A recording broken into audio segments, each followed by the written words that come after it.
اور آپ صلی اللہ علیہ وسلم نے اپنی مثال دیتے ہوئے فرمایا وَأَنَا خَيْرُكُمْ لِأَهْلِي، اور میں تمہارے میں سے سب سے اچھا ہوں اپنے گھر والوں کو. انا خیرکم لأہلی، اور تم سب کی نسبت میں اپنے گھر والوں کے لیے سب سے اچھا ہوں. عام طور پر ایک اچھے انسان کو اس کے اخلاق اور معاملات سے پہچانا جاتا ہے کہ اس کی گفتگو کیسی ہے، اس کے میل ملاپ کا طریقہ کار کیا ہے، اس کا بولنے کا طریقہ کیا ہے، وہ خوشی میں کس طرح ریئیکٹ کرتا ہے، وہ غم میں کیسے ریئیکٹ کرتا ہے، وہ خوف کے موقع پر، وہ مختلف کیفیات کے موقع پر کس طرح بہیو کرتا ہے. دوسری طرف یہ بھی ہے کہ ہمارا سب سے زیادہ واسطہ اپنے گھر والوں سے پڑتا ہے. ہم دن رات ان کے سامنے ہوتے ہیں، ہم پریٹینڈ نہیں کر سکتے، ہم ان کے سامنے کچھ اور نہیں بن کے دکھا سکتے، ہم وہی ہوتے ہیں جو ہوتے ہیں. اور چونکہ ایک لمبا عرصہ ان کے ساتھ گزرتا ہے تو وہ ہماری اچھائیوں برائیوں دونوں سے واقف ہو جاتے ہیں، ہماری کمزوریوں سے بھی اور ہمارے اسٹرینگث جو ہیں ان سے بھی واقف ہو جاتے ہیں. اس لیے اچھائی کا یہ معیار اچھا خاصا کڑا معیار ہے، اور اس پر پورا اترنا ایک مشکل کام ہے. جن لوگوں سے ہمارا تھوڑی دیر کے لیے میل جول ہوتا ہے،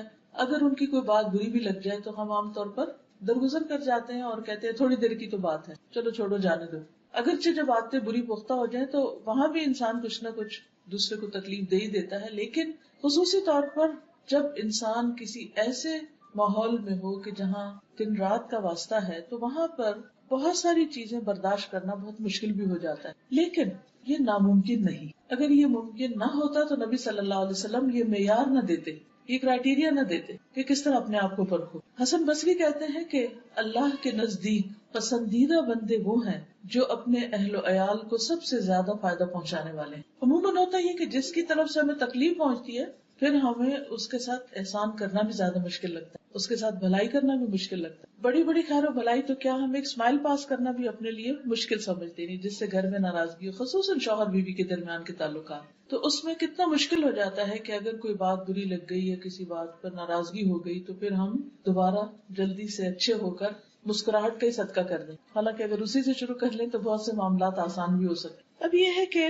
گھر والوں کے ساتھ اچھے معاملے یا ان کے حقوق کا خیال رکھنے کو سب سے بہترین اس لیے بھی بتایا گیا کہ ان کا حق ادا کرنا ہم پر فرض ہے. یعنی مرد پر فرض ہے کہ وہ اپنی بیوی کے نان نفقے کا خیال رکھے یا اس کو ایک پروٹیکشن فراہم کرے یا ایسا ماحول دے کہ جس میں وہ باعزت پرسکون زندگی بسر کر سکے. یہ شوہر کی ذمہ داریوں میں سے. اس لیے جب وہ اپنی یہ ذمہ داری پوری کرتا ہے تو اس کے لیے اجر بھی بڑا ہے. ابن عباس کہتے ہیں کہ نبی صلی اللہ علیہ وسلم نے فرمایا تم میں سب سے بہتر وہ ہے جو اپنی بیویوں کے لیے اچھا ہے. ایک نہیں ایک سے زائد روایات ہیں کہ جس سے پتہ چلتا ہے کہ اچھائی کا معیار گھر والوں کے ساتھ اچھا ہونا ہے. اچھا ہونے کے لیے کیا کیا کرنا پڑتا ہے؟ اس میں سب سے پہلی چیز یہ ہے کہ شوہر اپنی بیوی سے محبت کرتا. محبت تو اللہ ہی دلوں میں ڈالتا ہے، لیکن کوشش بھی کرنی پڑتی. اس کوشش میں پہلی چیز یہ ہوتی ہے کہ انسان دوسرے کی اچھائیوں پر غور کرے. اس کی برائیاں، اس کی کمزوریاں اگرچہ سامنے ہوں لیکن پھر بھی ان سے آنکھ بند کر لے اور جو دوسرے کی خوبیاں ہیں ان کو سامنے رکھے تو ایک دم دل بہتر ہو جائے گا. دوسرے کے احسان کو یاد رکھے. اور پھر خصوصاً اس وقت چونکہ خواتین میرے سامنے ہیں تو اس میں شوہر کی محبت حاصل کرنے کے لیے مطالبہ یا شکوہ یا شکایتیں یا ناراضگی یا ایٹیٹیوڈ دکھانا یا موڈ آف کرنا یہ فائدہ نہیں دیتا. وہاں دل جیتنا پڑتا ہے. جہاں مرد پر لازم ہے کہ وہ اپنی بیوی سے محبت کرے، بیوی کے لیے بھی لازم ہے کہ وہ شوہر کو سب سے زیادہ امپورٹنس دے، سب سے زیادہ اہمیت دے، حتیٰ کہ شوہر کے معاملے میں والدین کی بات بھی نہ مانے. شوہر کا درجہ اتنا بڑا ہے. خرابی کہاں سے ہوتی؟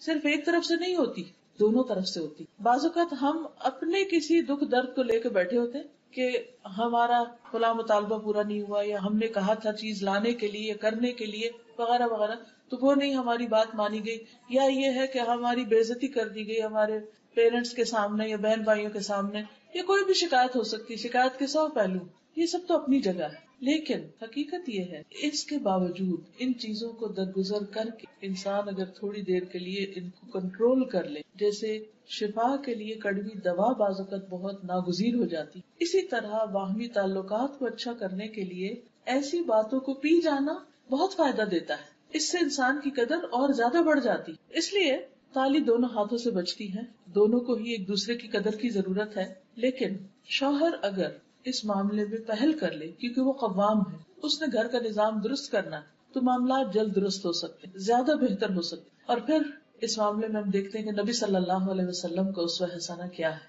عمرو بن العاص کہتے ہیں کہ میں نے نبی صلی اللہ علیہ وسلم سے دریافت کیا کہ آپ کو سب سے زیادہ محبت کس سے ہے؟ فرمایا عائشہ سے. سچ بولا آپ نے اور اس محبت کا اظہار بھی کیا. تو انہوں نے پھر پوچھا اچھا مردوں میں سے کس سے؟ تو آپ نے فرمایا اس کے والد سے. اس کے بعد انہوں نے مزید بھی پوچھا تو آخر میں وہ کہتے ہیں کہ اس سے اچھا تھا میں یہ سوال نہ ہی کرتا، کیونکہ آپ صلی اللہ علیہ وسلم نے تو اس معاملے میں بالکل جو درست بات تھی، جو اپنی درست فیلنگ تھی وہ بتائی. اچھا بعض اوقات ہم سب یہی کرتے ہیں کہ اگر کسی سے محبت ہو بھی تو ہم اس کو ظاہر نہیں کرتے یا اس کو بتاتے نہیں یا اس تک کنوے نہیں کرتے، جس کے نتیجے میں دوسرا شخص ساری زندگی بعض اوقات غلط فہمی کا شکار رہتا ہے. کچھ لوگوں پر یہ بہت بھاری ہوتا ہے کہ وہ اپنی زبان سے یا قلم سے یہ کہہ دیں کہ میں آپ سے محبت کرتا ہوں، حالانکہ اس میں کیا جاتا ہے، لیکن شاید اس وجہ سے بھی نہیں کہہ پاتے کہ ہوتی نہیں یا وہ آتی جاتی ہے. لیکن اس میں انسان کو ایکسپریسو ہونا بہت ضروری ہے، اور اپنے ایسے جذبات کا اظہار اگر انسان پبلکلی بھی کر دے تو کوئی حرج نہیں ہوتا، کیونکہ نبی صلی اللہ علیہ وسلم نے سب کے سامنے یہ بات فرمائی. حضرت عائشہ کہتی ہیں کہ رسول اللہ صلی اللہ علیہ وسلم قبرستان بقیع سے واپس تشریف لائے تو میرے سر میں درد تھا. میں نے کہا ہائے میرا سر پھٹا جا رہا ہے. آپ نے فرمایا تمہارا نہیں بلکہ میرا سر پھٹا جا رہا ہے. پھر فرمایا عائشہ اگر تم مجھ سے پہلے فوت ہو گئی تو تمہیں کوئی نقصان نہ ہوگا، تمہارے سارے کام میں خود کروں گا، تمہیں غسل دوں گا، تمہیں کفن پہناؤں گا، تمہاری نماز جنازہ پڑھاؤں گا اور تمہیں خود دفن کروں گا. اب شدید درد تھا آپ کو، اور آپ کو معلوم ہے کہ نبی صلی اللہ علیہ وسلم کا درد دوسرے انسانوں کے مقابلے میں دگنا ہوتا تھا. اس درد کے عالم میں، اس تکلیف کے عالم میں، جبکہ حضرت عائشہ کو بھی تکلیف ہے، آپ کیا فرماتے ہیں؟ اپنے کیئر اینڈ کنسرن شو کرتے ہیں، کیونکہ جب انسان بیمار ہوتا ہے نا تو موت بہت یاد آتی. اور آپ بقیع سے واپس آ رہے تھے، قبرستان سے واپس آ رہے تھے، تو اس موقع پر حضرت عائشہ کو کس قدر تسلی دیتے کہ میں صرف دنیا میں نہیں بلکہ تمہارے فوت ہونے کے بعد بھی تمہارے سارے کام کروں گا اور خود کروں گا. یہ جملہ کتنا بہترین جملہ ہے. ہم لوگوں کے یہاں عام طور پر موت کا ذکر کرنا برا سمجھا جاتا ہے، اور اگر کوئی شوہر ان الفاظ میں محبت کا اظہار کر دے تو وہ بیوی الٹا لے گی اور کہے گی اچھا تم میرے مرنے کے انتظار میں. بہرحال یہاں بھی آپ دیکھیے کہ الفاظ سے اظہار ہے، اور بعض اوقات صرف محبت نہیں بلکہ کیئر، کنسرن، خصوصاً اگر کوئی بیمار ہو، اگر شوہر بیمار ہو یا بیوی بیمار ہو یا تکلیف میں ہو. عام حالات میں تو ٹھیک ہے، ہر کوئی اچھی بات کر سکتا ہے، لیکن بیماری کی حالت میں، دکھ درد کی حالت میں اچھے الفاظ منہ سے نکالنا اور مشکل ہو جاتا ہے. حضرت عائشہ فرماتی ہے کہ میں حیض کی حالت میں پانی پیتی اور برتن نبی صلی اللہ علیہ وسلم کو دے دیتی، یعنی گلاس جس میں بھی پانی پیتی. آپ اسی جگہ سے منہ رکھ کر پانی پیتے جہاں سے میں نے منہ رکھ کر پانی پیا ہوتا تھا. یہ بھی محبت کے اظہار کا ایک طریقہ ہے. میں ہڈی سے گوشت کھا کر نبی صلی اللہ علیہ وسلم کو دے دیتی، یہ گوشت میں کھا لیتی، ہڈی آپ کو دے دیتی. آپ اسی جگہ سے کھاتے جہاں سے میں نے کھایا ہوتا تھا. یہ محبت کے چھوٹے چھوٹے انداز ہیں، جسچرز ہیں کہ جس سے باہم ایک بانڈنگ سمجھ میں آتی ہے، نظر آتی. پھر محبت میں یہ نہیں کہ کبھی کبھار انسان چند ڈائلاگز بول دے، بلکہ دوسرے کو کیئر کنسرن کے علاوہ ٹائم بھی دے. وقت دینا ایک بہت اہم چیز ہے. کتنے بھی مصروف ہوں، کیا ہم میں سے کوئی یہ کہہ سکتا ہے کہ میری مصروفیت تو نبی صلی اللہ علیہ وسلم سے بھی زیادہ ہے؟ نعوذ باللہ، کوئی بھی نہیں. لیکن اس کے باوجود آپ دیکھیے کہ آپ صلی اللہ علیہ وسلم اپنے گھر میں وقت دیا کرتے تھے، اور آپ کی ایک سے زائد ازواج تھی، اور آپ روزانہ ہر ایک کو وزٹ کرتے. تھوڑی دیر کے لیے سوچئے، اگر آپ کو دن میں 9 لوگوں کے پاس جانا پڑے تو کیا حال ہو. جا کے ان سے صرف اتنا ہی پوچھے کہ بھی کیا حال ہے، کیسی. امپاسبل. ایک عام انسان تو اپنے ایک گھر کا خیال نہیں کر سکتا، کیونکہ ازواج کے چیمبرز الگ الگ تھے. پھر اسی طرح یہ ہے کہ خوشی کے موقع پر، تفریح کے موقع پر بھی خیال رکھتے. حضرت عائشہ کہتی ہے کہ ایک مرتبہ عید کے دن رسول اللہ صلی اللہ علیہ وسلم کے سامنے کچھ حبشی کرتب دکھا رہے تھے، کھیل کھیل رہے تھے. میں نبی صلی اللہ علیہ وسلم کے کندھے پر سر رکھ کر انہیں جھانک کر دیکھنے لگی. ابھی ایک پبلک کی جگہ ہے، تو نبی صلی اللہ علیہ وسلم نے اپنے کندھے میرے لیے جھکا دیے کہ اور آسانی ہو جائے. میں آپ کے کندھوں پر سے انہیں دیکھتی رہی، اور جب دل بھر گیا تو واپس آ گئی. تو آپ نے مجبور نہیں کیا کہ نہیں تم ادھر ہی کھڑی رہو، آزادی بھی دی، اور جب وہ پاس کھڑے ہو کر دیکھنا چاہتی تھی تو اتنی دیر فیسلٹی بھی دی، آسانی بھی فراہم کی. کتنے مواقع ایسے ہوتے ہیں کہ ہم لوگ ایز اے فیملی گھروں سے باہر جاتے ہیں. وہ اصل ٹیسٹ کا وقت ہوتا ہے جب آپ کسی پکنک پہ ہوں یا کسی ایسی جگہ پر ہوں، تو اس موقع پر عموماً مشکل ہو جاتی ہے، کیونکہ ہر ایک تھک جاتا ہے، یا کوئی پھر اپنی مرضی سے بیٹھنا اٹھنا چاہتا ہے، کھانا چاہتا ہے، نہیں کھانا چاہتا. تو بعض اوقات ہم دوسرے کو بہت مجبور کر دیتے ہیں کہ نہیں جو ہم چاہ رہے ہیں ویسا تم کرو، اس کی زندگی کو کنٹرول کرنے لگتے ہیں. تو اس سے دوسروں کے لیے بڑی مشکل ہو جاتی. محبت کا یہ مطلب نہیں ہوتا کہ کسی کو انسان پوزیس کر لے. یہ کانسیپٹ بہت غلط ہے کہ اس کی آزادی چھین لے. ہم کیا چاہتے ہیں محبت میں کہ بس جس شخص سے ہم نے محبت کر لی وہ ہمارا غلام بن جائے. وہ کھائے بھی ہماری مرضی سے، پیے بھی ہماری مرضی سے، اٹھے بھی بیٹھے بھی. ہمیں اگر ٹی وی دیکھنا تو وہ لازمی ٹی وی دیکھے، اور اگر وہ ٹی وی دیکھنے میں ساتھ نہیں دے رہا تو پھر اس کو ہم سے محبت ہی نہیں. عام طور پر مردوں کو یہی شکایت ہوتی ہے نا بیوی، ان کو اخبار کا شوق ہوتا ہے، ٹی وی کا شوق ہوتا ہے، خبروں کا ہوتا ہے، دنیا بھر کی سیاست کا ہوتا ہے. عورتوں کے ان موضوعات سے عام طور پہ دلچسپی نہیں ہوتی، تو پھر وہ بعض اوقات یہ ہوتا ہے کہ وہ کہتے ہیں کہ جی کوئی کمپیٹیبلٹی نہیں، بیوی کو کچھ سمجھ نہیں. تو اس میں مردوں کو عورتوں کی ذات یا ان کے مزاج یا ان کے خیالات یا ان کی دلچسپیوں کا لحاظ رکھنا چاہیے، جس طرح یہاں ہم دیکھتے ہیں کہ نبی صلی اللہ علیہ وسلم کا. پھر اسی طرح حضرت عائشہ کہتی ہے کہ میں گڑیوں کے ساتھ کھیلتی تھی، میری سہیلیاں بھی آ جاتی اور میرے ساتھ کھیل کود میں شریک ہو جاتی، اور جو ہی وہ رسول اللہ صلی اللہ علیہ وسلم کو آتے دیکھتی تو چھپ جاتی. آپ انہیں پھر میرے پاس بھیج دیتے کہ وہ میرے ساتھ کھیلنے لگتی. اور آپ دیکھیے کہ کس قدر خیال رکھا جا رہا ہے بیوی کے شوق کا، کیونکہ حضرت عائشہ کم عمر تھی، اگرچہ وہ میچور بھی تھی، بہت سمجھدار تھی، بہت ذہین تھی، بہت سی باتیں بہت بچپن میں سیکھ گئی تھی، لیکن اس کے باوجود ابھی وہ بچی ہی تھی. آپ نے دیکھا ہوگا نا کئی بچے بہت چھوٹی عمر میں قرآن حفظ کر لیتے ہیں اور بہت سمجھدار اور میچور ہو جاتے ہیں، لیکن وہ اپنا کام بھی کرتے ہیں اور پھر تھوڑی دیر کے بعد کھیل کود میں بھی لگ جاتے ہیں. تو ہم ان سے کیا ایکسپیکٹ کرتے ہیں کہ بس اب یہ ہر چیز بڑوں کی طرح بہیو کرے؟ نہیں، ضروری نہیں ہوتا، کیونکہ ہر ایج کے کچھ تقاضے ہوتے ہیں، کچھ پسند اور ناپسند ہوتی، کچھ انسانی ضروریات ہوتی. نبی صلی اللہ علیہ وسلم سے بڑھ کر کون حکمت والا تھا اور کون نفس شناس تھا اور کون انسانوں کی ضروریات کا خیال رکھنے والا تھا، اور وہ اپنے گھر میں کیسے نہ رکھتے. ظاہر شوہر باہر سے آتا ہے تو وہ کیا چاہتا ہے کہ بیوی اس کو توجہ دے، بیوی اس میں دلچسپی لے، لیکن آپ آ کر بیوی کی دلچسپی کو دیکھ رہے ہیں کہ اس وقت وہ کھیل رہی ہے، اس کی دوستیں پاس ہیں تو وہ ان کو پاس ہونا چاہیے. اس سے ایک یہ بھی پتہ چلتا ہے کہ ایک عورت کو عام طور پر اپنی سہیلیوں میں، اپنی کلاس میٹس کے ساتھ، اپنی ہم عمر لڑکیوں کے ساتھ بات چیت گفتگو میں زیادہ مزہ آتا ہے بعض اوقات، یا وہ کہیں جانا چاہتی ہے یا کوئی سہیلی آنا چاہتی ہے. تو بہت دفعہ شادی کے بعد گھروں میں لڑائی جھگڑے اس لیے بھی ہو جاتے ہیں کہ شوہر ان کو کہیں جانے نہیں دیتے، کسی سے بات نہیں کرنے دیتے. اتفاق سے آج ہی ایک خاتون میرے پاس آئی ہوئی تھی تو کہنے لگی کہ میرے میاں شادی کے بعد 2 سال تک وہ نہ مجھے کہیں جانے دیتے، نہ فون پہ کسی سے بات کرنے دیتے. تو مجھے لگتا کہ میں تو پاگل ہو جاؤں گی، یعنی کہ کسی فیمیل فرینڈ کو بھی نہیں آنے دیتے. بعض اوقات ایسا بھی ہوتا ہے کہ خصوصاً اگر بچیاں باہر کے ملک میں شادی ہو کر جائیں، وہ بھی باہر سے ہی آئیں گی، وہاں نہ رشتے دار ہوتے ہیں نہ کوئی اور جان پہچان کے لوگ ساتھ، آس پاس بھی نان مسلمز بعض اوقات نیبرہڈ میں ہوتے ہیں، ان کے کلچر میں بہت فرق ہوتا ہے، ان سے ملنا جلنا مشکل ہوتا ہے. انسان کی فطرت میں ہے کہ وہ دوسروں کے ساتھ گھلے ملے، مل جل کے رہے، دوسروں کے ساتھ میل ملاقات اس کا رہے، کیونکہ مردوں کے لیے تو باہر بہت سا ایکسپوجر ہوتا ہے، اور کچھ نہیں تو 5 وقت اگر وہ مسجد نماز پڑھنے جاتے ہیں تو وہیں اپنی بہت سی باتیں شیئر کر لیتے ہیں.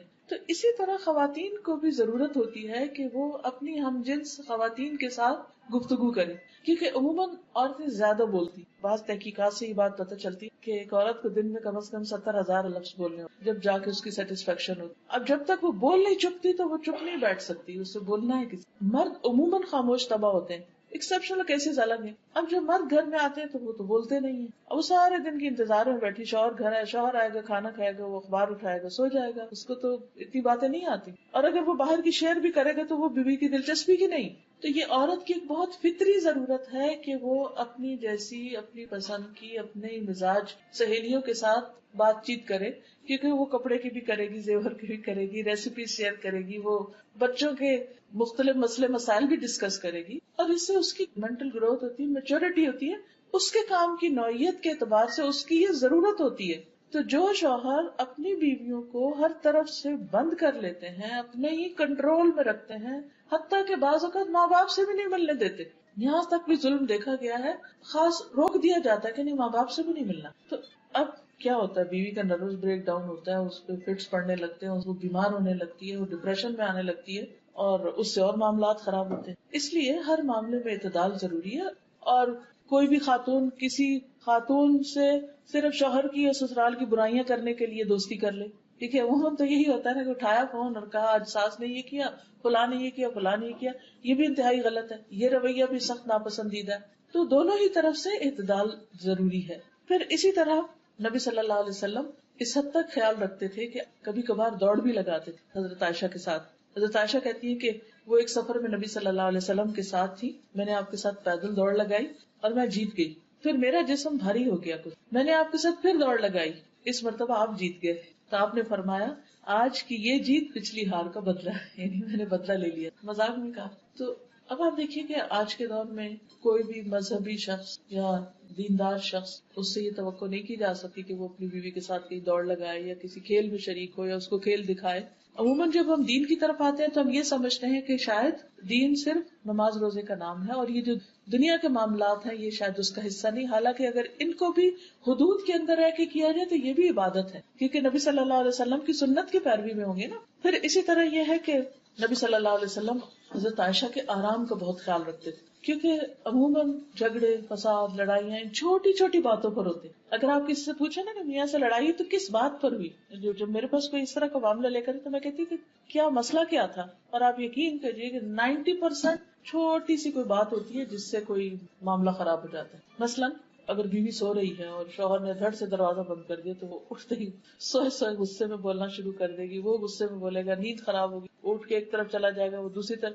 تو یہ چھوٹے چھوٹے لڑائی جھگڑے جو ہیں یہ گھر کے ماحول کو خراب کر دیتے۔ حضرت عائشہ کہتی ہیں کہ نبی صلی اللہ علیہ وسلم میرے پاس میری باری کی رات میں تھے، آپ نے کروٹ لی اور اپنی چادر اوڑھ لی اور جوتے اتارے اور ان کو اپنے پاؤں کے پاس رکھ دیا اور اپنی چادر کا کنارہ اپنے بستر پر بچھایا اور لیٹ گئے، اور آپ اتنی ہی دیر ٹھہرے کہ آپ نے گمان کر لیا کہ میں سو چکی ہوں۔ آپ نے آہستہ سے اپنی چادر لی اور آہستہ سے جوتا پہنا، آہستہ سے دروازہ کھولا اور باہر نکلے، پھر دروازے کو آہستہ سے بند، یعنی ہر چیز آہستہ سے، جوتے آہستہ سے اتارے، جوتے آہستہ سے پہنے، دروازہ آہستہ کھولا، دروازہ آہستہ بند، آہستہ سے باہر نکلے۔ کتنے شوہر اور بیوی ہیں جو سوتے ہوئے ایک دوسرے کے لیے اتنے کیئرنگ ہو کہ دوسرا شخص سو رہا ہے تو مجھے اس کو ڈسٹرب نہیں کرنا۔ کچھ لوگوں کو نیند بڑی مشکل آتی ہے، کچھ کو نیند ایک دفعہ کھل جائے تو ان کو دوبارہ نیند نہیں آتی، کئی طرح کے نفسیاتی مسائل ہوتے ہیں۔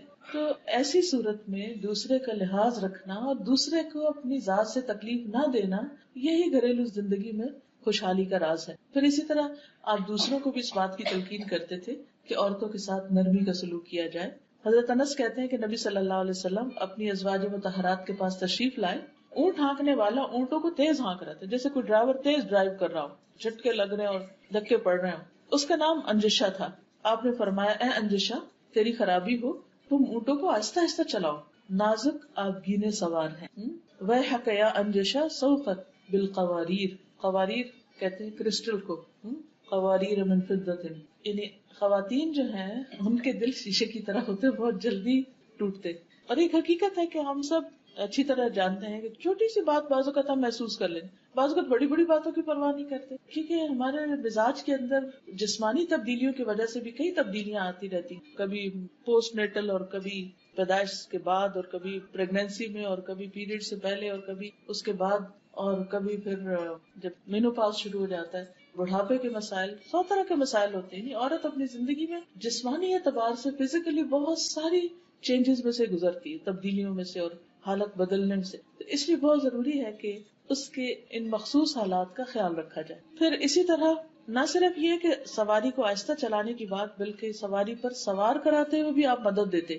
حضرت انس کہتے ہیں میں نے دیکھا کہ رسول اللہ صلی اللہ علیہ وسلم حضرت صفیہ کی وجہ سے اپنے پیچھے اونٹ کی کوہان کے ارد گرد اپنی ابا سے پردہ کیے ہوئے تھے۔ جب وہ سواری پر سوار ہوتی تو آپ اونٹ کے پاس بیٹھ جاتے اور اپنا گھٹنا کھڑا رکھتے۔ حضرت صفیہ اپنا پاؤں آپ کے گھٹنے پر رکھ کے سوار ہوتی۔ آپ دیکھیے کہ کس قدر کیئر ہے، کیونکہ کبھی آپ نے سے اونٹ پہ سوار ہوا، آپ کو معلوم ہوگا کہ اس کی سواری بہت مشکل ہے۔ تو ایون اونٹ پہ چڑھنا بھی ایک مشکل کام ہے، بیٹھے ہوئے اونٹ پہ چڑھا جاتا ہے لیکن وہ بھی مشکل ہے۔ تو آپ صلی اللہ علیہ وسلم خود پاس کھڑے ہو جاتے، اپنا گھٹنا رکھتے، وہ اس پر ایک طرح سے سیڑھی بنا کے پھر اوپر چڑھتی۔ آج آپ دیکھیے کہ کون مرد ہوگا جو اتنے لاڈ کرے، اور پھر یہ پبلک میں ہو رہا ہے اور اس میں آپ کوئی شرمساری محسوس نہیں کر رہے، اور حضرت انس دیکھ بھی رہے ہیں کہ آپ کیا کر رہے ہیں، اور پھر اس کو آگے روایت بھی کرتے ہیں۔ یہ بھی سنت ہے، یہ چیزیں بھی نبی صلی اللہ علیہ وسلم کا طریقہ ہے۔ اگر ہم اپنے گھروں کے اندر چھوٹی چھوٹی چیزوں میں ایک دوسرے کے مددگار بن جائے تو بہت سے حالات اور معاملات درست ہو سکتے ہیں۔ پھر اسی طرح اپنے سے زیادہ دوسروں کی فکر کرنا، یہ بھی بہت اہم ہے۔ حضرت انس کہتے ہیں کہ میں اور ابو طلحہ خیبر سے واپس آ رہے تھے اور نبی صلی اللہ علیہ وسلم کے پیچھے حضرت صفیہ سوار تھی کہ اچانک رسول اللہ صلی اللہ علیہ وسلم کی اونٹی پھسل گئی اور رسول اللہ صلی اللہ علیہ وسلم اور حضرت صفیہ دونوں گر گئے۔ ابو طلحہ تیزی سے وہاں پہنچے، کہنے لگے یا رسول اللہ، اللہ مجھے آپ پر قربان کرے، کوئی چوٹ تو نہیں آئی؟ آپ نے فرمایا نہیں، خاتون کی خبر لو، یعنی مجھے چھوڑو، ان کی خبر لو۔ چنانچہ ابو طلحہ اپنے چہرے پر کپڑا ڈال کر ان کے پاس پہنچے اور حضرت صفیہ پر کپڑا ڈال دیا۔ اس کے بعد سواری کو دوبارہ تیار کیا، پھر ہم سب سوار ہو گئے. پھر اسی طرح اہم مواقع پر آپ مشورہ بھی لیتے تھے، جیسے صلح حدیبیہ کے موقع پر حضرت ام سلمہ کے مشورے سے آپ نے اپنا احرام کھولا اور باقی صحابہ نے پھر آپ کو دیکھ کر احرام کھولا، کیونکہ آپ اس وقت بہت ڈسہارٹنڈ تھے کہ آپ نے جب لوگوں سے کہا کہ تم اب اپنے احرام کھول دو، ہم عمرے کے لیے نہیں جا سکتے، تو کوئی اپنی جگہ سے نہیں ہلا، کیونکہ کوئی ذہنی طور پہ تیار ہی نہیں تھا کہ اتنے 100 میل سے آئے ہیں ہم عمرہ کرنے اور عمرہ کیے بغیر ہم واپس کیسے جائیں. لیکن حضرت ام سلمہ کے پاس جب آپ نے جا کر لوگوں کے یہ طرز عمل بیان کیا تو انہوں نے مشورہ دیا کہ آپ شروع کر لیجئے، آپ کو دیکھ کے باقی بھی کر لیں گے، اور واقعی ایسا ہوا اور ایک بہت سنگین معاملہ جو تھا وہ آسان ہو گیا، حل ہو گیا. پھر اسی طرح یہ ہے کہ نبی صلی اللہ علیہ وسلم جب آخری عمر میں بیمار ہوتے ہیں تو اس بیماری میں بھی اپنی ازواج کا خیال رکھتے ہیں. ہشام اپنے والد عروہ سے روایت کرتے ہیں کہ رسول اللہ صلی اللہ علیہ وسلم اپنے مرض الموت میں بھی ازواج مطہرات کی باری کی پابندی کرتے تھے. البتہ یہ دریافت فرماتے کہ کل مجھے کہاں ٹھہرنا ہے، کل کو میں کہاں ہوں گا، کیونکہ آپ حضرت عائشہ کی باری کی خواہش مند تھے. حضرت عائشہ فرماتی ہیں کہ جب میرے یہاں قیام کا دن آیا تو آپ کو سکون ہو گیا، کیونکہ شاید اللہ کی طرف سے یہ حکم تھا کہ آپ وہیں پر ہی فوت ہوں گے اور وہیں پر دفنائے جائیں گے، اور پھر اللہ تعالیٰ نے ان کو یہ سعادت بخشنی تھی. بہرحال پھر اسی طرح یہ ہے کہ جب آپ بیمار تھے تو اس سے پہلے رات کو سوتے وقت کا جو عمل ہے کہ اپنے ہاتھوں پر تینوں کل پڑھ کر سارے جسم پر خود انسان دم کرے، ہم میں سے ہر ایک کو کرنا چاہیے، کیونکہ سوتے ہوئے انسان اپنے آپ سے بھی غافل ہے، کوئی چیز آ کے کاٹ نہ جائے یا کوئی چیز آ کے نقصان نہ دے، تو وہ ایک طرح سے پوری حفاظت ہو جاتی. تو جب نبی صلی اللہ علیہ وسلم بیمار ہوئے تو آپ حضرت عائشہ کو کہتے کہ وہ پڑھیں یا وہ آپ کے اوپر ہاتھ پھیرے. حضرت عائشہ کہتی ہیں کہ نبی صلی اللہ علیہ وسلم اپنے گھر کے بعض بیماروں پر یہ دعا پڑھ کر دم کرتے اور اپنا دانا ہاتھ پھیرتے: اے اللہ، لوگوں کو پالنے والے، تکلیف کو دور کر دے، اسے شفا دے، تو ہی شفا دینے والا ہے، تیری شفا کے سوا کوئی شفا نہیں، ایسی شفا کہ کسی قسم کی بیماری نہ رہ جائے. اب اس سے یہ پتہ چلتا ہے کہ آپ اپنے گھر والوں کے اوپر بیماری کے وقت میں ہاتھ پھیر کر دم کیا کرتے. اس کا کیا فائدہ ہے؟ کیونکہ جو بیمار ہوتا ہے وہ ایک طرح سے اپنے آپ کو تنہا محسوس کرتا ہے، تکلیف میں محسوس کرتا ہے، تو ہاتھ کا جو ٹچ ہے اور ہاتھ پھیرنا جو ہے اس کے اوپر، یہ اس کے لیے باعث تسکین ہوتا ہے. حضرت عائشہ ہی کہتی ہے کہ رسول اللہ صلی اللہ علیہ وسلم کے گھر والوں میں سے جب کوئی بیمار ہوتا تو آپ معوذات پڑھ کر اس پر پھونک مارتے. پھر اسی طرح آپ گھر والوں کے لیے دعا بھی کرتے. حضرت عائشہ کہتی ہے کہ میں نے رسول اللہ صلی اللہ علیہ وسلم کو خوش طبیعت دیکھ کر کہا: اے اللہ کے رسول صلی اللہ علیہ وسلم، میرے لیے اللہ تعالیٰ سے دعا کر دی، یعنی آپ میرے حق میں کوئی دعا کریں. آپ نے فرمایا: اے اللہ، عائشہ کے پہلے اور پچھلے اور اعلانیہ اور مخفی سب گناہ بخش دے.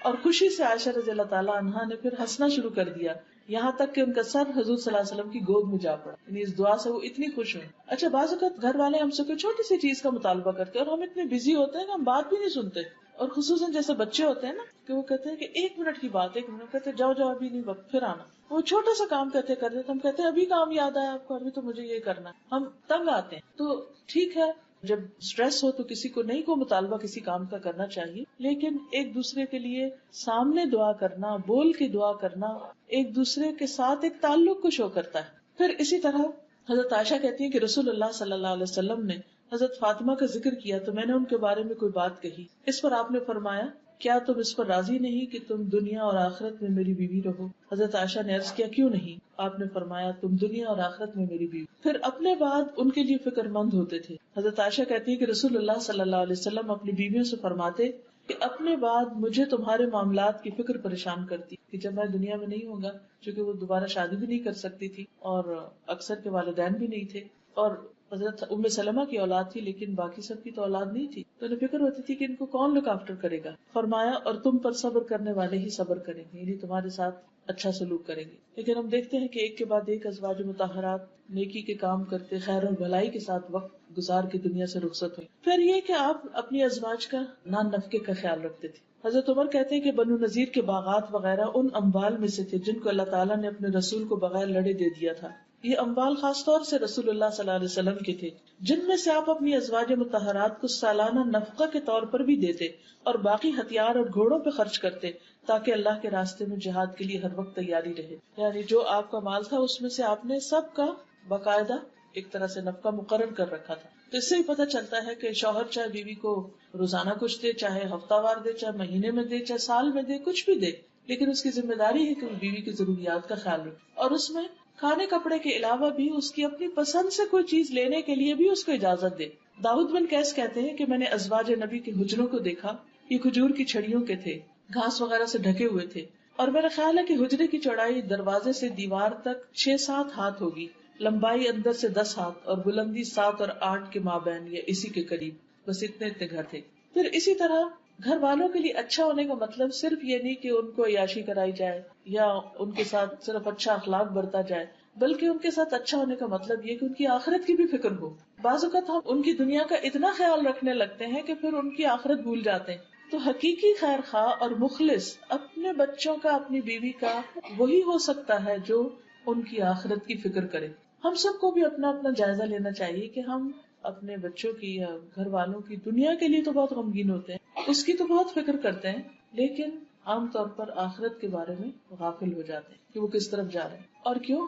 ہم کہتے ہیں یہ مائنڈ کریں گے، یہ برا نہ مان جائیں. اگر شادی شدہ اولاد ہو تو ہم کہتے ہیں کہ ہم سے میل ملاپ ہی نہ ختم کر دیں، آنا ہی نہ چھوڑ دیں، تو اس لیے ہم ان کو نصیحت نہ کریں. بس ٹھیک ہے جس حال میں ہمیں اپنی شکل دکھاتے رہیں. نہیں، وہ ناراض ہو یا خوش ہو، کچھ بھی ہو، ان کی آخرت کی فکر کرنا ضروری ہے، لازم ہے. چھوٹے بھی ہوں تب بھی، بڑے بھی ہوں تب بھی، عمر کے ہر حصے میں ضروری. اور اس کے لیے آپ دیکھیں کہ نبی صلی اللہ علیہ وسلم نے جہاں نان نفقہ مقرر کیا وہاں گھر والوں کو قناعت کی عادت بھی ڈالی اور اس کے ساتھ جائز فرمائشوں کو پورا بھی کیا. حضرت جابر کہتے ہیں کہ رسول اللہ صلی اللہ علیہ وسلم نرم دل آدمی تھے. حضرت عائشہ جب بھی آپ سے کسی چیز کی فرمائش کرتی تو آپ اس کو پورا کر دیتے تھے. اب دوسری طرف یہ یاد رکھیے کہ حضرت عائشہ کی فرمائشیں کوئی ناجائز نہیں ہوتی تھی. کسی بھی عورت کو اپنے شوہر کی وسعت سے بڑھ کے اس سے فرمائش نہیں کرنی. جتنا وہ کماتا ہے جتنی اس کی وسعت ہے، کیونکہ جیسے نان نفقے کے علاوہ مہر کے بارے میں بھی قرآن مجید میں کیا بتایا گیا، علی الموسع قدرہ وعلی المقتر قدرہ. وسعت والا اپنے اندازے کے مطابق خرچ کرے اور تنگ دست اپنے اندازے کے مطابق. پھر اسی طرح آپ دیکھیے کہ نبی صلی اللہ علیہ وسلم صرف ازواج نہیں بلکہ ان کی جو سہیلیاں تھیں ان کا بھی خیال رکھتے، خاص طور پر حضرت خدیجہ رضی اللہ تعالیٰ عنہا. حضرت عائشہ کہتی ہے کہ جب آپ بکری ذبح کرتے تو آپ فرماتے کہ اس کا گوشت خدیجہ کی سہیلیوں کو بھی بھیج دو. یعنی وہ تو دنیا میں نہیں، ان کی بہن ایک تو تھی حالہ، لیکن سہیلیوں کا بھی اپنا ایک مقام. والدین کے ساتھ صلہ رحمی میں سے ایک بات یہ ہے کہ والدین کے دوستوں کے ساتھ بھی اچھا سلوک کیا جائے. عام طور پر ہم جب بڑے ہو جاتے ہیں، اپنے مسائل اور بچے اور گھر بار شروع ہو جاتا ہے، تو ہم ایسے رشتوں کو اور ایسے تعلقات کو بھول جاتے ہیں. ٹھیک ہے اگر قریب ہوں تو انسان زیادہ بھی دیکھ سکتا ہے، لیکن اگر دور دراز بھی ہوں، مثلاً آپ کسی خاص شہر میں گئے ہیں اور وہاں آپ کے والدین کے کوئی رشتے دار ہیں، دوست ہیں، تو آپ کو ان سے ملاقات کی کوشش کرنی چاہیے. بھلے سال میں ایک دفعہ، 5 سال میں ایک دفعہ یا کبھی کبھاری، لیکن کوشش کرنی چاہیے، کیونکہ صلہ رحمی جو ہے وہ انسان کی عمر بڑھاتی، انسان کے رزق میں برکت کا باعث ہے. حضرت انس کہتے ہیں کہ نبی صلی اللہ علیہ وسلم کے پاس کوئی چیز لائی جاتی تو آپ فرماتے فلاں عورت کو دے آؤ، جو حضرت خدیجہ کی سہیلی تھی، فلاں عورت کو دے آؤ، وہ خدیجہ سے محبت کرتی تھی. سوچئے کہاں تک کیئر اور کنسرن ہے. حضرت عائشہ کی سہیلیوں کو تو کھیلنے کے لیے کہتے تھے کہ آپ آؤ اور کھیلو. حضرت خدیجہ جو فوت ہو چکی تھی ان کی سہیلیوں کو ہدیے وغیرہ بھجوایا کرتے تھے. پھر اسی طرح یہ ہے کہ حد الوسع گھر کا ماحول خوشگوار رکھنے کی کوشش کرتے تھے. پھر گھر کے کام کاج میں تعاون کرتے تھے. گھر والوں کے لیے انسان یا کسی کے لیے بھی بہتر اسی وقت ہو سکتا ہے جب وہ اس کے کاموں میں مددگار ہو. اگر کوئی شخص آپ کے کاموں میں آ کے الٹا رکاوٹ ڈال دے اور کہ مجھے آپ سے بہت محبت ہے لیکن بس آپ میرے پاس بیٹھے رہے، کام کوئی نہ کرے، یہ کس قسم کی محبت؟ یہ تو دشمنی جو محبت کے نام پہ کی جا رہی ہے، دوسرے کو بیکار کر کے رکھ دیا جائے. کیونکہ بعض لوگ جب آ جائے تو نہ وہ خود کچھ کرتے نہ کرنے دیتے. اس کے برعکس بہت سے لوگ ایسے ہوتے ہیں کہ جو دوسروں کا بہت خیال رکھتے ہیں اور ان کے کاموں میں لگ جاتے ہیں. نبی صلی اللہ علیہ وسلم حالانکہ مردوں کے اوپر فرض تو نہیں ہے کہ گھر کے کام کریں، لیکن وہ گھر آ کر آرام سے بیٹھ نہیں جاتے اور صرف آرڈر نہیں کرتے رہتے تھے، اچھا چائے لے آؤ، پانی لے آؤ، فلاں لے آؤ.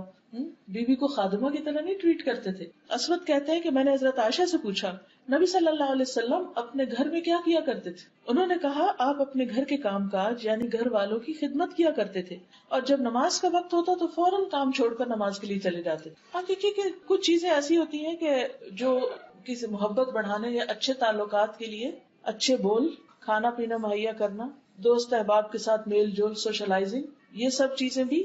لیکن اس کے ساتھ ساتھ جو بہت اہم بات ہے کہ ضرورت کے وقت مدد بھی. ہمارے یہاں تو اگر کوئی مرد گھر میں تھوڑا سا بھی کام کرے تو وہ زن مرید کہلانے لگتا ہے، یا پھر وہ کرتا ہی نہیں ہے کہ دوسرے کہیں گے کہ دیکھو ہم اپنے گھر میں تو نہیں کرتا تھا، بیوی آئی ہے تو سب کام کرنے. کیونکہ کئی دفعہ لڑکے ماں باپ تو فار گرانٹیڈ لیتے ہیں. اور ماں باپ کی محبت بھی ایسی ہوتی ہے، کہتے ہیں اچھا تم بیٹھو میں خود ہی کر لوں. لیکن جب انسان کی شادی ہوتی ہے تو پھر ذمہ داریاں بیٹی کی بھی بڑھ جاتی ہیں، بیٹے کی بھی بڑھ جاتی ہیں. تو ایسی صورت میں اگر وہ اپنی کسی ذمہ داری کو پورا کرنے کے لیے بچے کو اٹھا لیا یا بیوی کا کوئی کام کر دیا یا اس کو باہر کہیں لے گیا یا اس کا کوئی خیال رکھا، تو دوسرے گھر والوں کو بھی اس کے اوپر تعاون کرنا چاہیے. ہمارے یہاں عام طور پر اس کو مائنڈ کیا جاتا ہے، یعنی پاکستانی کلچر میں، تو یہ درست نہیں ہے. حضرت عائشہ سے کسی نے پوچھا کہ رسول اللہ صلی اللہ علیہ وسلم گھر میں ہوتے تو کیا کرتے تھے؟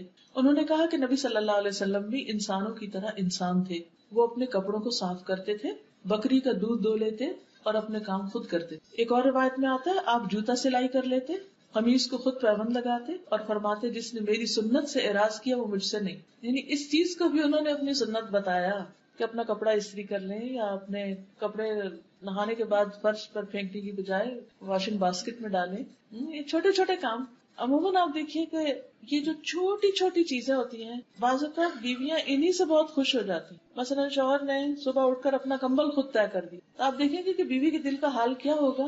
وہ کہے گی نہیں چھوڑیے میں خود ہی کر لوں گی. لیکن اگر وہ نہ کرے اور چھوڑ کے اٹھ جائے تو پھر اس کو خیال آئے گا کہ اتنا بھی نہیں میری مدد ہو سکتی. یعنی اگر شوہر تھوڑی سی بھی محبت دکھائے تو بیوی اس سے کئی گنا زیادہ دکھائے گی، کیونکہ عورت کی فطرت میں ہے یہ کیئر ہے، محبت ہے، خدمت ہے. یہ اللہ نے اس کے اندر رکھ دی ہے ایک خاندان کے نظام کو اچھا چلانے کے لیے. پھر اسی طرح آپ صلی اللہ علیہ وسلم اپنے کپڑے کو پیبند بھی لگا لیتے اور سی بھی لیتے. اب تو یہ کام عورتوں کو بھی نہیں آتا، تو آپ سوچیے کہ ہم کتنے پیچھے ہیں. پھر اسی طرح گھر والے جو کھانا دیں اس پہ راضی ہو جاتے. جابر کہتے ہیں کہ نبی صلی اللہ علیہ وسلم نے اپنے گھر والوں سے سالن طلب کی، سالن لاؤ. انہوں نے کہا ہمارے پاس سوائے سرکے کے کچھ نہیں.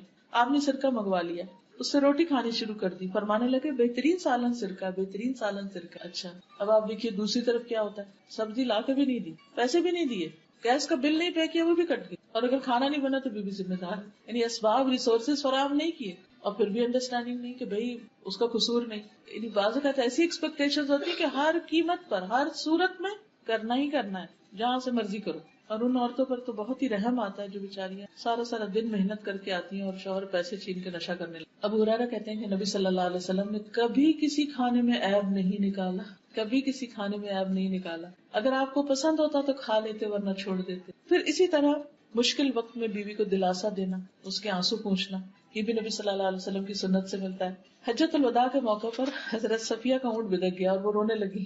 رسول اللہ صلی اللہ علیہ وسلم کو معلوم ہوا تو تشریف لائے اور اپنے ہاتھ سے ان کے آنسو پوچھنے لگے. اب دیکھیے حج کا موقع، ہزاروں کا مجمع، اور آپ لوگوں کو تعلیم دے رہے ہیں خذوا انی مناسککم، مجھ سے اپنے مناسک سیکھ لو. اور اتنے میں آپ کو خبر ملتی کہ آپ کی بیوی کا اونٹ بدک گیا ہے اور وہ رو رہی ہیں اور آپ سب کو چھوڑ کر آ کر ان کے آنسو پوچھ رہے ہیں. یہ وقت ہوتے ہیں جب کسی کا دل جیتا جا سکے. دوسری صورت کیا ہے، بیوی روتی رہے، صبح روئے شام روتی رہے لیکن پوچھنا نہیں. اس معاملے میں بعض اوقات عورتیں بہت زیادتی کرتی، وہ جب رونے پہ آتی ہیں تو چپ ہی نہیں کرتی. ایک اور روایت میں صفیہ کے بارے میں ملتا ہے جب وہ رونے سے چپ ہی نہیں کر رہی پھر آپ نے ان کو چھوڑ دیا، کیونکہ کئی دفعہ ایسا تھا نا کہ روتے ہوئے کان سے پہنچتے تو اور رونا آ جاتا. پھر اسی طرح یہ ہے کہ بیوی کے مسائل اور مشکلات میں ساتھ دینا. حضرت عائشہ کہتی ہے کہ ہم آپ کے ساتھ کسی سفر میں تھے، جب ہم مقام بیضاء پہ پہنچے تو میرا ہار کھو گیا.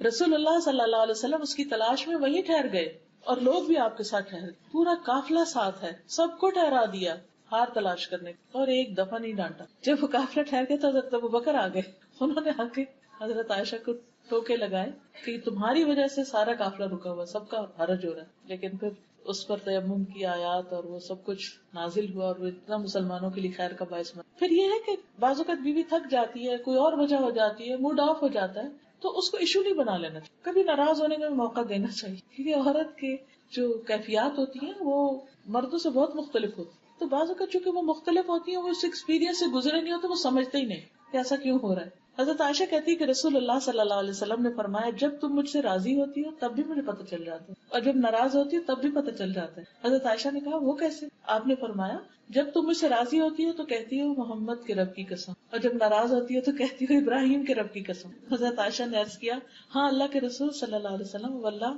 میں صرف آپ کا نام ہی چھوڑتی، یعنی صرف زبان سے نہیں بولتی، اندر تو میرے محبت ہوتی. پھر اسی طرح یہ ہے کہ گھر والوں کو مسائل کا حل پیش کیا کرتے. عام طور پر مرد حضرات باہر کے مسئلے مسائل سن کے اتنے گھبرائے ہوتے ہیں کہ گھر آ کے وہ کوئی مسئلہ نہیں سننا چاہتی، اور بعض اوقات بیوی اکیلی ہی الجھتی رہتی ہے، وہ سارا کچھ لے لے کے اپنے دل میں دفن کرتی رہتی ہے کیونکہ کوئی سننے والا نہیں، کوئی حل کرنے والا نہیں. لیکن نبی صلی اللہ علیہ وسلم کا طریقہ یہی ہے کہ جب بھی کوئی مسئلہ پیش آیا تو آپ نے اس کا حل تلاش کیا اور مل کے حل سوچا. تو خوشگوار ازدواجی زندگی کے لیے یہ بہت ضروری ہے کہ گھر کے اہم مسائل میں میاں بیوی باہم مشورہ کریں اور اکیلے فیصلے نہ کریں. یہ جو اکیلے فیصلے کر لینے ہوتے ہیں، بیوی کو بتائے بغیر یا شوہر کو بتائے بغیر خود ہی کو ڈیسیژن لے لیا، اس سے بھی بہت ناراضگیاں پیدا ہوتی ہیں، اس سے بھی بہت خرابیاں پیدا ہوتی ہیں، کیونکہ دوسرا شخص سمجھتا ہے کہ میری کوئی اہمیت ہی نہیں. پھر بیوی کے والدین کو شکایت نہ لگانا، کیونکہ بہت دفعہ ایسا ہوتا ہے نا کہ چھوٹی سی کوئی بات ہوئی تو فوراً بتایا کہ بھی آپ کی بیٹی ایسی اور ایسی. لیکن یہ ایک نوبل کیریکٹر ہوتا ہے کہ گھر کے معاملے گھر میں ہی طے کر لیے. حضرت عمر کہتے ہیں کہ ایک دن میں کچھ سوچ رہا تھا کہ میری بیوی نے مجھ سے کہا بہتر ہے اگر تم اس معاملے کا فلاں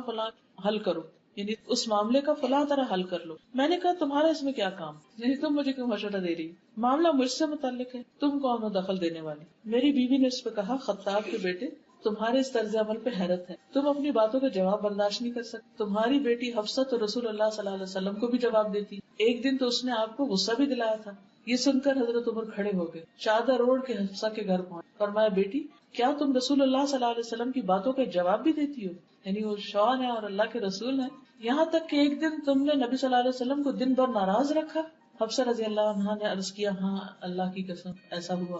سچ بولنے والے لوگ تھے نا، ہاں ایسا ہوا، ہم آپ کو کبھی جواب بھی دیتے ہیں. تو عمر رضی اللہ عنہ نے کہا جان لو میں تمہیں اللہ کی سزا اور اس کے رسول کی ناراضگی سے ڈراتا ہوں، آئندہ ایسا مت کرنا. لیکن نبی صلی اللہ علیہ وسلم نے خود کبھی بھی جا کے نہیں حضرت عمر کو بتایا کہ دیکھو تمہاری بیٹی کیسی ہے. پھر بیوی کی تربیت اور اصلاح کا کام جو ہے وہ چونکہ مرد کی ذمہ داری ہے. قرآن مجید میں اللہ تعالیٰ فرماتے ہیں یا ایھا الذین آمنوا قوا انفسکم واہلیکم نارا، اے لوگوں جو ایمان لائے ہو اپنے آپ کو اور اپنے گھر والوں کو آگ سے بچاؤ. تو اس میں براہ راست خطاب مردوں سے ہی ہے. سیکنڈ نمبر پر پھر بیوی کی ذمہ داری آتی ہے کیونکہ کلکم راعٍ وکلکم مسئول عن رعیتہ. بیوی بھی بچوں کے بارے میں نگران ہے، شوہر بھی بیوی اور بچوں کا نگران ہے، تو ان سے اس کی جواب دہی ہوگی. لیکن خاص طور پر شوہر کا فرض بنتا ہے کہ بیوی کی تربیت کرے، اس کو ادب سکھائے اور پھر نرمی اور اچھے اخلاق کی تعلیم دے.